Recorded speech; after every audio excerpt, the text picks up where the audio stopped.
मैं doctor Seema Mittal, plastic surgeon from Shelby hospital, Indore. Gynaecomastia बच्चों में और एडल्ट्स के अंदर, मेल्स के अंदर एक प्रॉब्लम होती है, जिसके अंदर की फैटी और ग्लैंडुलर टिश्यू ब्रेस्ट एरिया के अंदर डिपॉज़िट हो जाता है। इसके अंदर उसको एक ग्रोथ जैसी ब्रेस्ट जैसे जो मेल ब्रेस्ट है, वो फीमेल ब्रेस्ट जैसे डेवलप होना शुरू हो जाते हैं। इससे क्या होता है कि वो छाती में उभार दिखना लग जाता है। ये 2 कारण से हो सकता है, या तो हार्मोनल डिस्टर्बेंसेस हों बच्चे में और एडल्ट में, और या फिर इडियोपैथिक।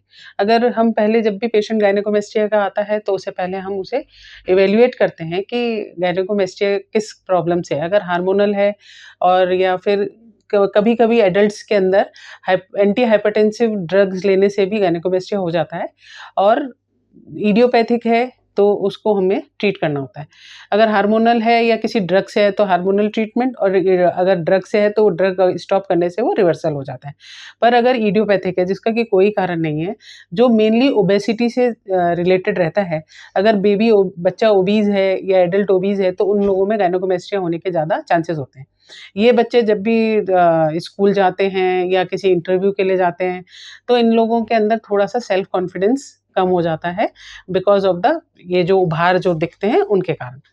तो बच्चों के अंदर मेनली सर्जरी उनका कॉन्फिडेंस रीगेन करने के लिए, साइकोलॉजिकल प्रॉब्लम कम्स करने के लिए हमें ये सर्जरी करनी पड़ती है। अगर पेशेंट को इडियोपैथिक गायनेकोमेस्टिया है, तो उसके अंदर हम लाइपोसक्शन करते हैं। लाइपोसक्शन के अंदर हम क्या करते हैं, एक छोटा-सा होल करते हैं और एक ट्यूमेसेंट फ्लूइड उसके अंदर डालते हैं, टिश्यू के अंदर। तो वो लिक्विफ़ाई हो जाता है और उसको हम हमारी एस्पिरेशन की जो सिस्टम रहता है, एस्पिरेशन सिस्टम, उससे एस्पिरेट कर लेते हैं। अगर उसके बाद ग्लैंडुलर टिश्यू बहुत ज़्यादा बच जाता है, क्या होता है कि या तो ग्लैंडुलर टिश्यू ज़्यादा हो या फैटी टिश्यू ज़्यादा होता है। अगर फैटी टिश्यू ज़्यादा होता है तो सिर्फ़ लिपोसक्शन से काम हो जाता है।